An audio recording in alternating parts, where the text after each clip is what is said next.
اردن اور فلسطین کے درمیان اس ٹریک میں یہ بستی آتی ہے، وہ صدوم کی بستی ہے۔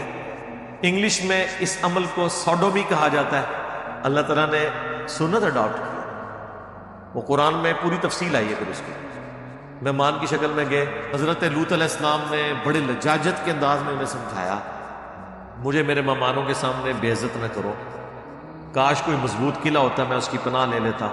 حضرت لوط علیہ السلام اللہ کے ایک پیغمبر تھے جنہیں صدوم، سوڈم اور امورا گمورا نامک بستیوں کی ہدایت کے لیے بھیجا گیا تھا۔ قرآن میں ان کی قوم کے برے اعمال، ان کے انجام اور حضرت لوط علیہ السلام کی دعوت کے بارے میں کئی جگہ تفصیل سے ذکر کیا گیا ہے۔ 1. حضرت لوط علیہ السلام کی قوم کے گناہ۔ حضرت لوط علیہ السلام کی قوم بہت ہی گندی اور فحش حرکتوں میں لپت تھی۔ وہ سملینگکتا، ہوموسیکشوالٹی میں لپت تھے جو انسانی فطرت کے خلاف تھا۔ یہ پہلا قوم تھی جس نے کھلے عام اس گناہ کو پھیلایا۔ قرآن میں کہا گیا 1. اور لوط کو بھیجا جب انہوں نے اپنی قوم سے کہا، کیا تم ایسی اشلیلتا کرتے ہو جو تم سے پہلے سنسار میں کسی نے نہیں کی؟ سورہ الاعراف 2. بے شک تم عورتوں کو چھوڑ کر مردوں کے پاس شہوت سے جاتے ہو، بلکہ تم تو حد سے بڑھ جانے والی قوم ہو۔ سورہ الاعراف 2. حضرت لوط علیہ السلام کی دعوت اور قوم کا انکار۔ حضرت لوط علیہ السلام نے اپنی قوم کو سمجھایا کہ وہ اس حرام اور گناہ کے راستے کو چھوڑ دیں اور اللہ سے ڈریں، لیکن وہ لوگ ان کی بات نہیں مانتے تھے۔ لوط نے کہا، اے میری قوم، اللہ سے ڈرو اور میرے مہمانوں کے معاملے میں مجھے رسوا مت کرو۔ کیا تم میں کوئی سمجھدار آدمی نہیں؟ سورہ ہود۔ انہوں نے اپنی قوم کو نیتکتا اور عزت داری کی اور بلایا، لیکن قوم نے ان کا مذاق اڑایا اور انہیں اپنی بستی سے نکالنے کی دھمکی دی۔ 3. اللہ کا عذاب اور قوم کا وناش۔ جب قوم نے اپنی بری عادتوں کو نہیں چھوڑا تو اللہ نے فرشتوں کے ذریعے عذاب بھیجا۔ وہ فرشتے پہلے انسانی شکل میں حضرت لوط علیہ السلام کے پاس آئے اور پھر انہوں نے عذاب کی خبر دی۔ قرآن میں ذکر 1. پھر جب ہمارا حکم آ گیا تو ہم نے اس بستی کو اونچا اٹھا کر الٹ دیا اور ان پر پکی ہوئی مٹی کے پتھر برسائے۔ سورہ ہود 2. پھر ہم نے ان پر کنکر کی ورشا کر دی تو دیکھو اپرادھیوں کا کیسا پرینام ہوا۔ سورہ الاعراف۔ اس طرح اللہ نے پوری قوم کو تباہ کر دیا، لیکن حضرت لوط علیہ السلام اور ان کے کچھ ماننے والوں کو بچا لیا گیا۔ 4. حضرت لوط علیہ السلام کی بیوی کا انجام۔ حضرت لوط علیہ السلام کی بیوی بھی قوم کے گناہوں میں شامل تھی اور اس نے اپنے شوہر کا ساتھ نہیں دیا۔ جب اللہ کا عذاب آیا تو وہ بھی قوم کے ساتھ نشٹ کر دی گئی۔ تو ہم نے لوط کو اور ان کے پریوار کو بچا لیا، سوائے ان کی پتنی کے جو پیچھے رہ گئی تھی۔ سورہ الاعراف 5. حضرت لوط علیہ السلام سے سبق۔ قرآن میں حضرت لوط علیہ السلام کی قوم کا قصہ بتا کر انسانوں کو ان گناہوں سے بچنے اور اللہ کے آدیشوں پر چلنے کی ہدایت دی گئی ہے۔ سبق 1. سملینگکتا اسلام میں حرام ہے۔ 2. اگر کوئی گناہ کھلے عام کرتا ہے اور توبہ نہیں کرتا تو اللہ کا عذاب آتا ہے۔ 3. اللہ اپنے نیک بندوں کو بچا لیتا ہے لیکن گناہ گاروں کو سزا ملتی ہے۔ 4. صرف کسی نبی یا نیک بندے کا رشتہ رکھنے سے کوئی نہیں بچ سکتا، جیسے لوط علیہ السلام کی بیوی بھی عذاب میں پھنس گئی۔ نتیجہ، حضرت لوط علیہ السلام کی قوم ایک ایتہاسک مثال بن گئی جس سے ہمیں سیکھ ملتی ہے کہ گناہوں سے بچیں، اللہ کی بندگی کریں اور شریعت کے مطابق زندگی گزاریں۔ السلام علیکم ورحمۃ اللہ وبرکاتہ۔ انباء الرسل کا سلسلہ جاری ہے، جس میں آج انشاءاللہ تعالی سیدنا لوط علی نبینا وعلیہ الصلاۃ والسلام کی قوم سے متعلق انشاءاللہ درس کا آغاز ہوگا۔ اعوذ باللہ من الشیطان الرجیم، بسم اللہ الرحمن الرحیم۔ وَلُوطًا إِذْ قَالَ لِقَوْمِهِ، اور لوط کو ہم نے پیغمبر بنا کر بھیجا اس حال میں کہ انہوں نے اپنی قوم سے فرمایا، أَتَأْتُونَ الْفَاحِشَةَ مَا سَبَقَكُمْ بِهَا مِنْ أَحَدٍ مِّنَ الْعَالَمِينَ، کیا تم ایسی بے حیائی کرتے ہو کہ جو تم سے پہلے آج تک دنیا میں کسی نے نہیں کی. بے شک انکم لتأتون الرجال شہوۃ من دون النساء، بے شک تم جاتے ہو مردوں کے پاس شہوت کے لیے عورتوں کو چھوڑ کر. بل انتم قوم مسرفون، بلکہ تم تو حد سے گزر جانے والی قوم ہو. حضرت لوط علیہ السلام کا ذکر قرآن حکیم میں کئی ایک مقامات پہ ان کی قوم کے تفصیلی حالات آئے ہیں. ان میں سے ایک مقام سورۃ الاعراف بھی ہے. یہ حضرت ابراہیم علیہ السلام کے بھتیجے تھے. سورۃ العنکبوت میں آیا کہ ایک لوط ان پر ایمان لے کر آئے ابراہیم علیہ السلام پر.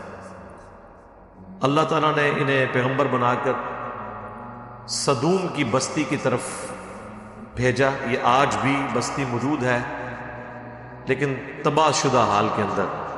اللہ اکبر. اردن اور فلسطین کے درمیان اس ٹریک میں یہ بستی آتی ہے. اس کے کھنڈرات اور جو عذاب کے اثرات وہ ابھی تک وہاں پر موجود ہیں. اس کی ویڈیوز یوٹیوب کے اوپر ریئل ٹائم موجود ہیں، جس نے دیکھنی ہو وہ دیکھ سکتا ہے. اللہ اکبر. انگلش میں ہم سڈوم، کہ وہ ڈی یوز ہوتا ہے. سوڈومی کی ٹرم اس عمل کے لیے ہے. ہومو سیکچولیٹی بعض لوگ اس کے لیے لواطت قوم لوط کی وجہ سے استعمال کرتے ہیں. بل یہ سارے الفاظ اس کے لیے استعمال ہوتے ہیں اور اس کا ذکر تورات کے اندر بھی موجود ہے. حضرت لوط علیہ السلام پر صرف ان کی 2 بیٹیاں ایمان لے کر آئیں. ان کی اپنی بیوی بھی کافرہ تھی، وہ بھی قوم کے ساتھ برباد کر دی گئی. کوئی ان پر ایمان نہیں لے کر آیا اللہ اکبر. سوائے 2 بیٹیوں کے. ان کی قوم جو ہے وہ مردوں کے ساتھ بدفعلی کے کبھی گناہ کے اندر مبتلا تھی، جس کی باقیات آج کل آپ کو مدارس میں، بعض کالجز یونیورسٹیز کے ہاسٹلز میں بھی نظر آتی ہیں. بے شک. اور اس حوالے سے میں کافی دفعہ بول چکا ہوں. آپ کو پتہ ہے جب وہ مفتی عزیز صاحب کی ویڈیو لیک ہوئی تھی، اس کانٹیکسٹ میں بھی قوم لوط کا عمل مدارس کے اندر، یہ آپ یوٹیوب پہ لکھیں، لاکھوں لوگوں نے وہ ویڈیو دیکھی ہے. مسند احمد میں حدیث ہے، مشکات میں بھی یہ ساری احادیث موجود ہیں. آپ کو کتاب النکاح چیپٹر میں یہ احادیث مل جائیں گی اینڈ پہ جا کے، اور کتاب الحدود چیپٹر جو مشکات کا ہے، جس میں گناہوں کی سزا کیا ہے مختلف گناہوں کی، اس کانٹیکسٹ میں بھی آپ کو یہ ساری احادیث مل جائیں گی. پرائمری بکس مسند احمد، جامعہ ترمذی کے اندر تفصیل کے ساتھ یہ احادیث موجود ہیں. مسند احمد میں حدیث ہے کہ ایسا شخص ملعون ہے جو یہ بدفعلی کا عمل کرتا ہے، چاہے وہ مرد کے ساتھ کرے خواہ وہ عورت کے ساتھ. اور جامعہ ترمذی کے اندر حدیث موجود ہے کہ اللہ تعالیٰ ایسے شخص کی طرف نظر رحمت نہیں فرماتا جو مرد کے ساتھ یا کسی عورت کے ساتھ، خواہ وہ اس کی بیوی ہو، اس طرح کا عمل کرے. اللہ اکبر. جامعہ ترمذی اور ابو داؤد کے اندر موجود ہے کہ ایسے لوگوں کی سزا یہ ہے کہ فاعل اور مفعول دونوں کو قتل کر دیا جائے اگر وہ بالرضا کر رہے ہیں. بے شک. اور اگر ظاہر ہے کہ بالجبر ہوا ہے تو پھر صرف فاعل کے ساتھ یہ معاملہ کیا جائے گا. ابن عباس کا فتویٰ موجود ہے مصنف ابن ابی شیبہ کے اندر کہ وہ فرمایا کرتے تھے کہ ایسا عمل کرنے والوں کی سزا یہ ہے جو خلفائے راشدین نے بھی مقرر کی کہ اسے اس علاقے کی سب سے اونچی بلڈنگ سے زمین پر پٹکا جائے، مر جائے تو ٹھیک، اور اگر زخمی حالت میں ہو تو پھر پتھر مار مار کر اسے ہلاک کر دیا جائے. یہ اس کی سزا ہے. اللہ اکبر. کتنی سخت سزا ہے، آپ اندازہ کریں اس عمل کی. اور یہ سزا قرآن سے ہی ڈیٹیکٹ کی گئی ہے. آگے اس قوم پر جو اللہ کا عذاب نازل ہوا اس میں بھی یہی تھا کہ اللہ تعالیٰ نے اس پوری بستی کو، فرشتوں کو حکم دیا کہ اسے اٹھائیں اور بلندی سے الٹا کر کے پٹک دیں، اور اس کے بعد ان پر پتھروں کی بارش ہوئی. آج بھی سائنٹیفکلی یہ چیز ثابت ہے کہ وہاں پر ایک آتش فشاں پہاڑ پھٹا تھا جس سے لاوا اور پتھر نکلے تھے، جس سے وہ قوم تباہ کر دی گئی. ظاہر ہے اس کی سائنٹیفک ریزن تو ہوتی ہے، اللہ تعالیٰ کی طرف سے جو زلزلے کی شکل میں عذاب آتا ہے یا چنگھاڑ کی شکل میں آتا ہے یا تیز ہوا چلنے کی شکل میں آتا ہے، اس کے لیے کوئی نہ کوئی سائنٹیفک ریزن تو ہوتی ہے، اللہ تعالیٰ ایکٹیویٹ کرتا ہے ان چیزوں کو۔ بہرحال اس چیز کو مانتے ہیں کہ ایک بستی تھی، آج بھی ان کے جو فاسلز ہیں وہاں پہ موجود ہیں، ایون جو لوگ گھروں میں ہیں وہ اوندے منہ اسی طریقے سے پڑے ہوئے ہیں، آج بھی اسی حالت میں وہ پتھر بن گئے ہوئے ہیں، وہ ساری ویڈیوز اویلیبل ہیں ریئل ٹائم۔ اللہ اکبر۔ وہ صدوم کی بستی ہے، انگلش میں اس عمل کو سوڈومی کہا جاتا ہے، آپ گوگل پہ جا کے لکھیں تو آپ کو وہ قوم صدوم کے بارے میں سب کچھ مل جائے گا، کیونکہ یہ تورات کے اندر بھی اس واقعے کا ذکر موجود تھا۔ لہٰذا یہ یاد رکھیں، دنیا میں جتنی بھی اخلاقی برائیاں ہیں، ان کے لیے جتنی ٹرمز ہیں وہ الہامی کتابوں سے ہی ڈیوائز کی گئی، اور جتنی اخلاقی اچھائیاں ہیں ان کے لیے جتنی ٹرمز ہیں وہ بھی الہامی کتابوں سے ڈیڈکٹ کی گئی، کیونکہ انسان اخلاقی قوانین نہیں بنا سکتا۔ مرد بنائیں گے تو اپنے حقوق کی بات کریں گے، عورتیں بنائیں گے تو اپنے حقوق کی بات کریں گی، اللہ تعالیٰ اخلاقی قوانین خود بناتا ہے۔ اور یہاں پر بھی اللہ تبارک و تعالیٰ نے اس قوم کا ذکر کیا تاکہ لوگ اس برائی سے بچیں۔ بے شک امریکہ کی بعض سٹیٹس کے اندر مرد کی مرد کے ساتھ شادی کو انہوں نے یعنی ایک آئینی شکل، قانونی شکل دے دی ہے، حالانکہ دنیا میں آج بھی اس کام کو ایک برا فعل کے طور پر مانا جاتا ہے اور اس کی آؤٹ پٹ کچھ نہیں ہے، کیونکہ یہ جو تعلق ہے اس کی آؤٹ پٹ اولاد تھی، اور وہ مرد کا مرد کے ساتھ ممکن نہیں ہے۔ بے شک اسی لیے ہم ویسٹرن ڈیموکریسی کو کفر اور شرک مانتے ہیں کہ وہاں پر اگر کثرت رائے سے یہ فیصلہ ہو جائے کہ یہ حرام کام بھی الاؤ ہے ہمارے معاشرے میں، تو وہ اسے اسٹیبلش کر دے۔ اسی وجہ سے ویسٹرن ڈیموکریسی کو کفر کہا جاتا ہے، بے شک جبکہ جس ڈیموکریسی کو ہم جائز سمجھتے ہیں وہ قرآن کی روح سے وَأَمْرُهُمْ شُورَى بَيْنَهُمْ، مسلمانوں کا آپس کا جو معاملہ ہے وہ مشورے سے طے پاتا ہے، کثرت رائے سے حلال کے دائرے کے اندر نبی الاسلام بھی خلفائے راشدین بھی اسی کی بنیاد کے اوپر فیصلے کیا کرتے ہیں۔ حلال کے دائرے کے اندر کثرت رائے دیکھی جائے، اور چونکہ وہ قبائلی سسٹم تھا، قبائلی سسٹم کے اندر ہر بندے سے ووٹنگ نہیں کروانی ہوتی، بلکہ جو قبیلے کا سردار ہے ونس وہ فیصلہ کرتا ہے کسی معاملے میں، اس کی ووٹ پورے قبیلے کی ووٹ شمار کی جاتی ہے، کیونکہ اس زمانے میں قبائل کے سردار دھکے کے ساتھ نہیں بنا دیے جاتے تھے، سب سے کمپیٹنٹ بندہ چنا جاتا تھا، وہ ڈیزرو کرتا تھا، وہ اس قوم کا سب سے ذہین آدمی ہوتا تھا، اس کی ووٹ پوری قوم کی، پورے قبیلے کی ووٹ مانی جاتی تھی۔ اگر حسین ابن علی نے یزید کی بیعت نہیں کی تو اس سے مراد صرف حسین ابن علی نہیں تھے، پورا قبیلہ بنو ہاشم تھا، کیونکہ وہ اس کی اس وقت سرداری کے اوپر فائز تھا۔ اسی طریقے سے اگر حضرت زبیر نے بیعت نہیں کی تھی تو وہ پورا قبیلہ تھا جو حضرت زبیر کے ساتھ اٹیچ تھا، عبداللہ ابن زبیر جو حضرت زبیر کے بیٹے تھے، تو وہ پورے قبیلے کی بیعت نہ کرنا شمار تھا۔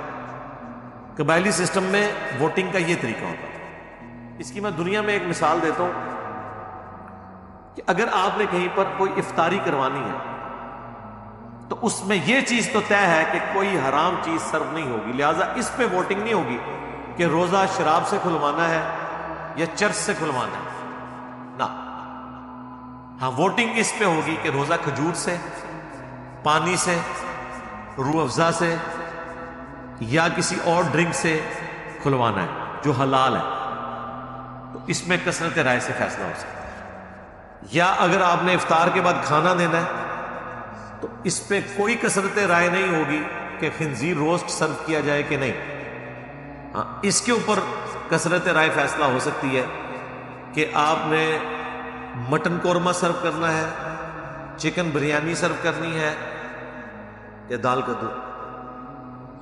میں تو دال کدو کے حق میں ووٹ ڈالوں گا، اور اگر کدو نہیں آپ مانیں گے تو میں قاضی ابو یوسف کی طرح تلوار نکال لوں گا، ٹھیک ہے، وہ جو کہانی انہوں نے ایک بنائی ہوئی ہے۔ تو حلال کے دائرے کے اندر اندر کثرت رائے سے فیصلہ ہو، اس چیز کو سمجھنے کی ضرورت ہے۔ چونکہ اب یہ ساری چیزیں اس کے ساتھ جڑی ہوئی ہوتی ہیں، تو میں نے چونکہ ہومو سیکچویلٹی کے ملکوں کے اندر وہ کہہ رہے ہیں جی یہ ایک بیسک ہیومن رائٹس کے خلاف ہے کہ اگر لوگ چاہتے ہیں تو ہم ان کے رائٹس کے درمیان ہرڈل کیوں بنیں؟ وہ اس لیے بنیں گے کہ جو اخلاقی قوانین ہیں وہ گاڈ کے بنائے ہوئے قوانین، بے شک، اور جب کوئی ریاست اس حوالے سے طے کرتی ہے کہ یہاں پہ ڈومیننٹ پرسنالٹی، ڈومیننٹ عوام جو ہے وہ اس مذہب سے تعلق رکھنے والی ہے، پھر اس میں قانوناً ایسے قوانین ہی بنائے جائیں گے جس کی وجہ سے انارکی نہ پھیلے، اس چیز کو فالو کیا جائے۔ ہاں اگر یہ کوئی اپنا علیحدہ ملک بنا لیتے ہیں، کسی اور ریاست میں چلے جاتے ہیں تو ٹھیک ہے، کرتے رہیں جو کچھ انہوں نے کرنا ہے، وہ جانے اللہ کا معاملہ، چھپ کے کرتے ہیں ان کا معاملہ، لیکن قانونی جب آپ اس کو شکل دیں گے تو اس کی پھر قباحتیں شروع ہو جائیں۔ اور اس حوالے سے بعض اوقات لوگ جو جنت میں بھی ایسے معاملات ہیں اس کو بھی ڈسکس کرتے ہیں کہ جی جنت میں جو ہے وہ لڑکے ہوں گے جو سرو کریں گے جنتیوں کو، وہ ویٹرز کے طور پر، اس کام کے لیے نہیں ہے، یہ اللہ تعالیٰ نے جو اپنی ڈیسٹنی میں چیز مقرر کر دی ہے وہ اسی طریقے سے۔ سبحان اللہ۔ اب جب حضرت لوط علیہ السلام نے ان کو کہا کہ تم جو اللہ تعالیٰ نے عورت یعنی بیویاں بنائی ہیں ان کی بجائے تم یہ والا کام کرتے ہو، بل انتم قوم مسرفون، بلکہ تم حد سے بڑھنے والے ہو، تو اس کے جواب میں انہوں نے کیا کہا؟ وما کان جواب قومی، اور ان کی قوم کا جواب نہیں تھا الا مگر یہ ان قالوا اخرجوہم من قریتکم، کہ وہ سب کے سب کہنا شروع ہو گئے کہ اس کو جو ہے نا وہ اس بستی سے نکال دو، انہم اناس یتطہرون، یہ بڑے پاک باز لوگ بننا چاہتے ہیں، یعنی حضرت لوط اور ان کی دو بیٹیاں، اور تو کوئی ایمان ہی نہیں لے کے آیا تھا۔ یہ ہوتا ہے جب آپ کے پاس دلائل ختم ہو جائیں، پھر آخری حال یہ ہوتا ہے کہ آپ ان کو یہاں سے نکال دو، ٹھیک ہے تم نے اپنا اسلام لے کے رکھنا ہے تو جاؤ یہاں سے تم نکل جاؤ، ہم تو برے لوگ ہیں، ہم میں رہو ہی، بجائے یہ کہ اپنی برائی کو مان لو۔ یہاں آج علماء بھی آپ کو یہ کرتے ہیں، آپ کسی کو مشورہ دیں کہ میرے بھائی یہ سنت کے مطابق یہ عمل ہے، وہ کہتے ہیں جی آپ کا دل کرتا ہے تو ٹھیک ہے، ادروائز آپ ہماری مسجد سے نکل جائیں۔ سیم وہی انالوجی ہے، فارمولے سیم ہے، ہر جگہ آپ کو وہ اپلائی ہوتے ہوئے نظر آئے۔ اچھا یہاں پہ آپ دیکھیں ایک لفظ استعمال ہوا ہے جواب، یہ جواب عربی کا لفظ ہے، اردو میں بھی استعمال ہوتا ہے۔ اچھا اردو میں عموماً لوگ اردو بولتے ہوئے جواب کہتے ہیں، وہ لفظ غلط ہے، اصل لفظ ہے اردو میں جواب، کیونکہ عربی سے ہے، جیم کے اوپر کیا ہے؟ زبر۔ فَأَنْجَيْنَاهُ وَأَهْلَهُ إِلَّا امْرَأَتَهُ، تو اللہ تعالیٰ فرماتا ہے ہم نے نجات دے دی انہیں اور ان کے گھر والوں کو، سوائے ان کی بیوی کے، کانت من الغابرین، وہ بھی پیچھے رہنے والوں میں شامل ہو گئی۔ بے شک یہ دو پیغمبر ایسے ہیں جن کی بیویاں بھی کافرہ تھیں، حضرت لوط اور نوح علیہ السلام۔ وَأَمْطَرْنَا عَلَيْهِمْ مَطَرًا، اور ہم نے ان پر برسایا می پتھروں کا، فَانظُرْ كَيْفَ كَانَ عَاقِبَةُ الْمُجْرِمِينَ، تو پھر دیکھو کیسا انجام ہوا ایسے مجرمین کا۔ اب یہاں پہ وہ تفصیلی واقعہ نہیں آیا، بس یہاں پہ یہ کنکلوڈ ہو گیا۔ قرآن حکیم میں سورۃ الحجر کے اندر تفصیل سے یہ واقعہ آئے گا کہ ان کے اوپر پتھروں کی بارش ہوئی تھی، پھر سورۃ الذاریات میں آئے گا کہ حضرت ابراہیم علیہ السلام کے پاس فرشتے آئے انسانی شکل میں، اور حضرت ابراہیم ان کے لیے بھنا ہوا بچڑا لے کر آ گئے۔ جب انہوں نے دیکھا یہ تو کھانا نہیں کھا رہے، اور اس زمانے کے اندر جب کوئی آپ کا نمک نہ کھائے تو اس کا مطلب ہوتا تھا کہ یہ آپ کا دشمن ہے، کیونکہ اتنی غیرت اس وقت لوگوں میں موجود تھی کہ اگر کسی کے گھر سے نمک کھایا ہے نا تو اب اس کے خلاف نیگیٹو ایکٹیویٹی پرفارم نہیں کرنا۔ تو حضرت ابراہیم علیہ السلام دل میں گھبرا گئے کہ یہ مجھے نقصان پہنچانے آئے ہیں، تو پھر فرشتوں نے تسلی دی کہ ہم فرشتے ہیں، انسانی شکل میں آئے ہیں۔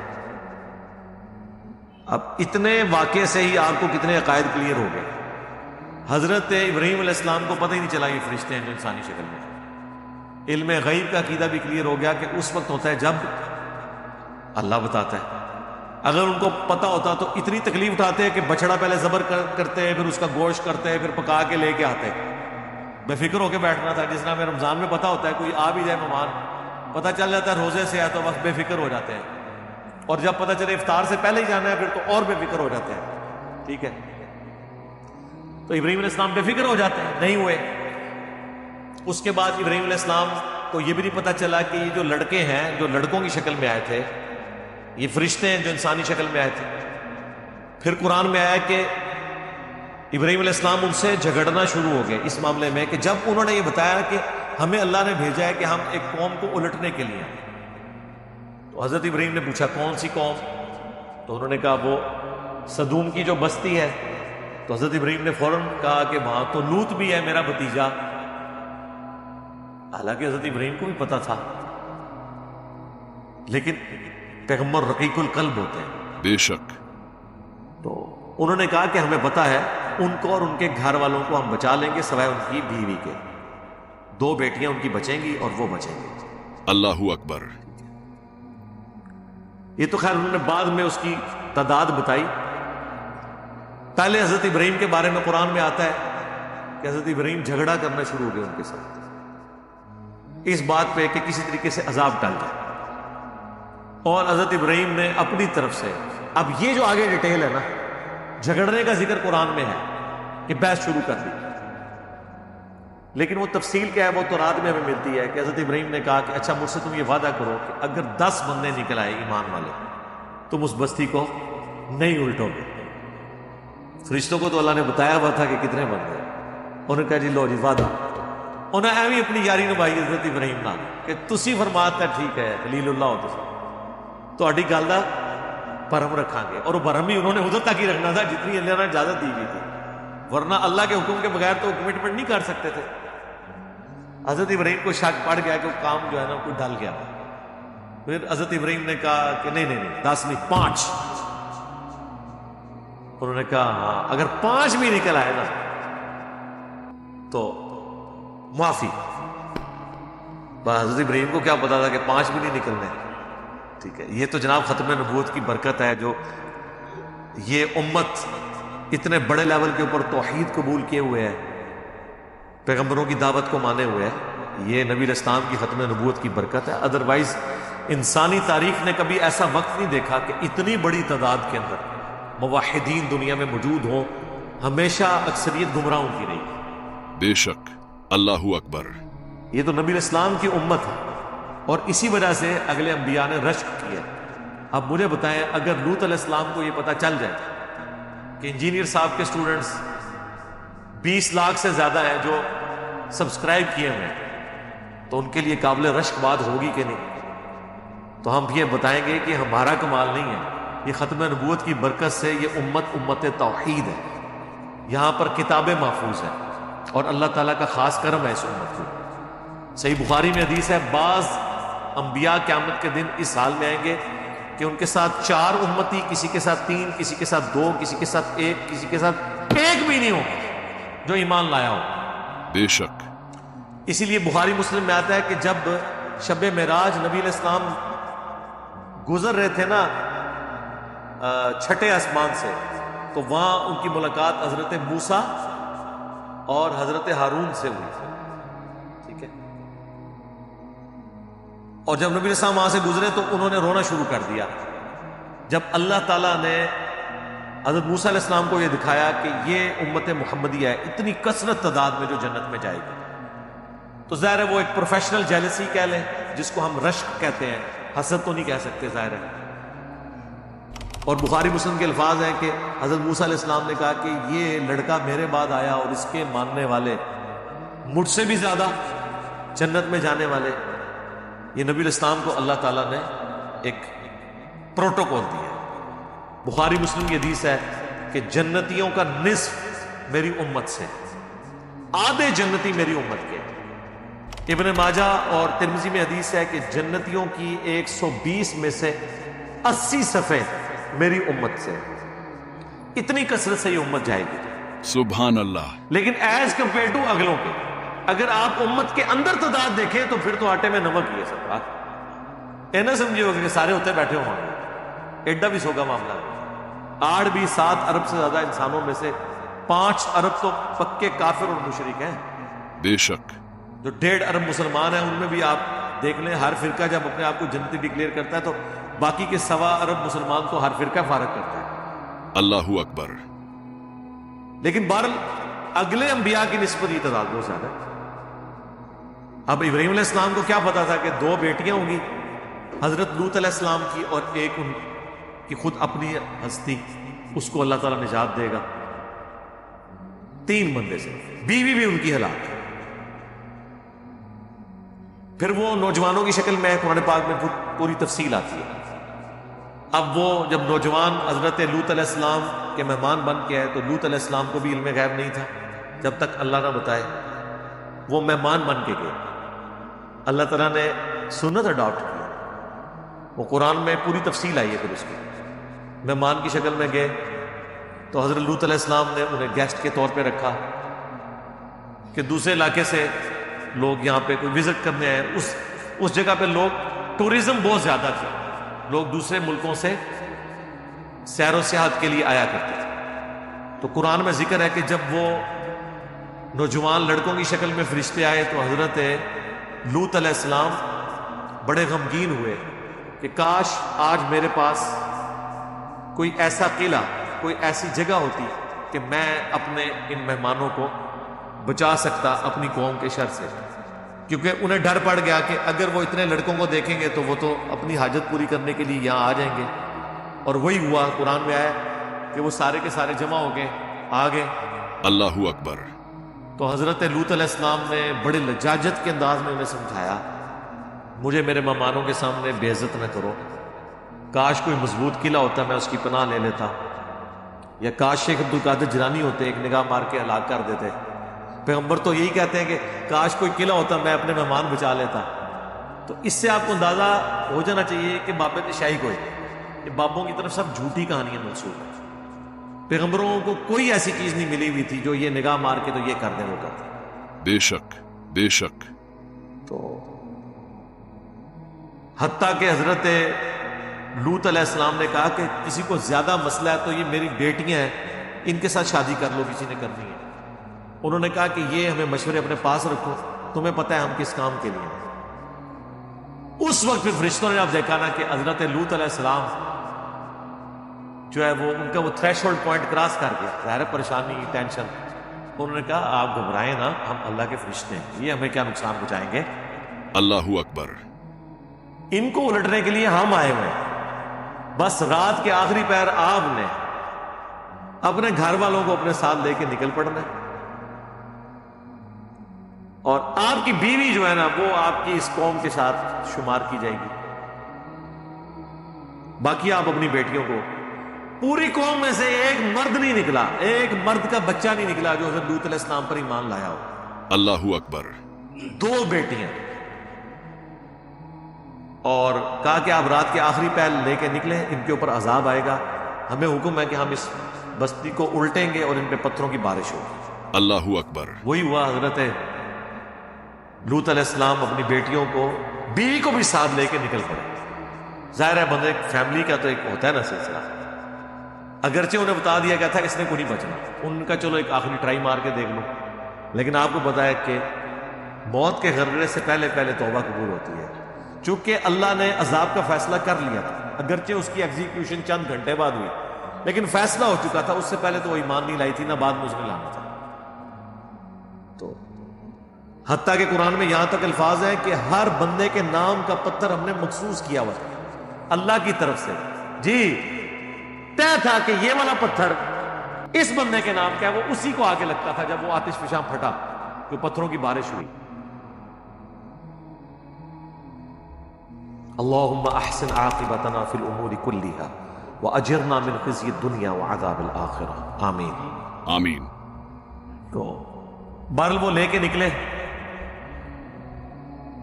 یہاں تک تو قرآن میں آیا. تورات میں یہ کہ جب وہ جا رہے تھے بیوی بھی ساتھ تھی. قرآن میں یہ الفاظ آئے کہ پیچھے مڑ کے نہیں دیکھنا. یہ آپ نے اکثر اپنی سٹوریوں میں سنا ہوگا، پیچھے جو مڑ کے دیکھے گا پتھر بن جائے گا. یہ قرآن سے ہی انہوں نے اخذ کیا ہوا ہے. فرشتوں نے کہا تھا کہ آپ کو جب چیخوں کی آواز آئے نا آپ کی قوم کے اوپر عذاب آ رہا ہو، تو آپ نے مڑ کے نہیں دیکھنا. یہ نہ ہو کہ پیغمبر ہے تو دل پسیج جائے. مڑ کے نہیں دیکھنا، کیونکہ وہ عذاب نازل ہو رہا ہے اور عذاب والا مقام ہے. آپ نے سیدھا آگے جانا ہے جب تک کہ آپ کو وہ جگہ نہ بتا دیجئے جہاں آپ کا پڑاؤ ہو. تورات میں پھر یہ ملتا ہے کہ ان کی جو بیوی تھی نا، جب اس نے چیخو پکار سنی تو ظاہر ہے اس کی ہمدردیاں اپنے خاوند کے ساتھ تو نہیں تھی. اس نے مڑ کے دیکھا، ہائے میری قوم. بس جب مڑ کے دیکھا تو اس کے حصے کا پتھر اسے لگا اور وہ پیغمبر کے ساتھ ہوتے ہوئے بھی ماری گئی، کیونکہ اس کے اعمال اور عقائد پیغمبروں والے نہیں تھے. آپ بے شک کہتے رہے کہ جو کچھ بھی ہے تیرے محبوب کی امت سے ہے. وہ کہتی رہی کہ جو کچھ بھی ہوں تیرے محبوب کی بیوی ہوں. اس وقت تو محبوب لوط علیہ السلام ہی تھے، لیکن اس کی چیخو پکار کوئی کام نہیں، مار دی. 2 بیٹیاں لوط علیہ السلام کی جو آپ پہ ایمان لائی تھی وہ بچا لی گئی اور وہ پوری کی پوری قوم ہلاک ہوئی. سدوم کی بستی بحر مردار کے کنارے، ڈیڈ سی کے کنارے، آج بھی ان کے اثرات موجود ہیں. اسی طریقے سے وہ گھٹنوں کے بل گرے ہوئے ہیں اور اوندے منہ پڑے ہوئے ہیں. ان کی شکلیں بھی ایسی بنی ہوئی ہیں جیسے کوئی ایک ایبرپٹ کسی کے اوپر عذاب آتا ہے. پتھروں کی بارش جو ہوئی اس کے نشانات پتھر وہاں پہ موجود ہیں. سائنٹیفکلی تو یہ کہا جاتا ہے کہ کوئی آتش فشاں یہاں پھٹا تھا اور اس سے پتھر نکلے اور اس سے یہ قوم ہلاک ہو.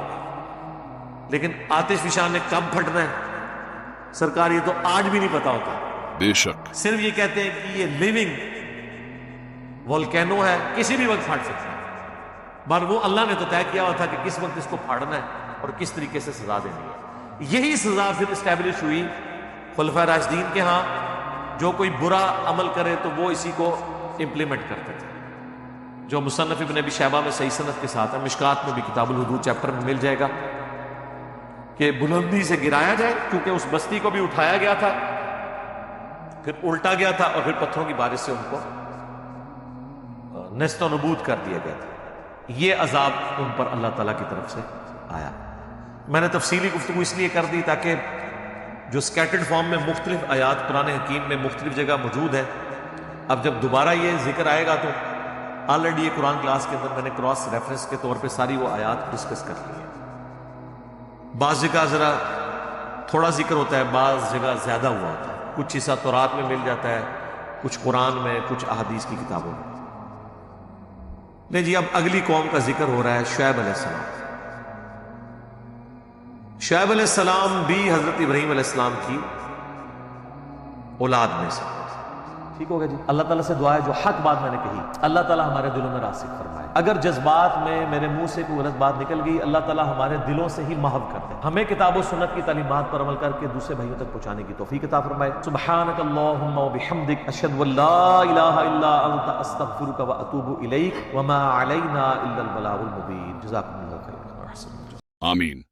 حدیثوں میں حضرت لوط علیہ السلام کی قوم کے گناہ، ان کے عذاب اور سملینگکتا ہومو سیکشولیٹی کے بارے میں صاف صاف ہدایتیں دی گئی ہیں. نبی کریم نے اس قوم کے اعمال کی سخت ممانعت کی اور اس کی سزا کے بارے میں بھی تفصیل سے بتایا. 1. قوم لوط کا گناہ اور اس کی ممانعت. رسول اللہ نے قوم لوط کے گناہ کو سب سے گھنونا بتایا اور اس کی سخت نفرت کی. 1. سب سے بدترین گناہ. عبداللہ ابن عباس رضی اللہ سے روایت ہے کہ رسول اللہ نے فرمایا، جس نے قوم لوط والا عمل کیا یعنی سملینگکتا میں لپت ہوا، اسے دیکھو تو اسے قتل کر دو. سنن ابو داؤد 4462، ترمذی 1456، ابن ماجہ 2661. 2. سملینگکتا کی لعنت. رسول اللہ نے 3 بار لعنت بھیجی. اللہ نے اس پر لعنت بھیجی جو قوم لوط کا عمل کرتا ہے. اللہ نے اس پر لعنت بھیجی جو قوم لوط کا عمل کرتا ہے. اللہ نے اس پر لعنت بھیجی جو قوم لوط کا عمل کرتا ہے. مسند احمد 1878، حاکم 8055. 2. قوم لوط پر اللہ کا عذاب اور اس کی سخت سزا. قوم لوط کا عذاب کیسا تھا؟ حضرت عبداللہ ابن عباس رضی اللہ فرماتے ہیں،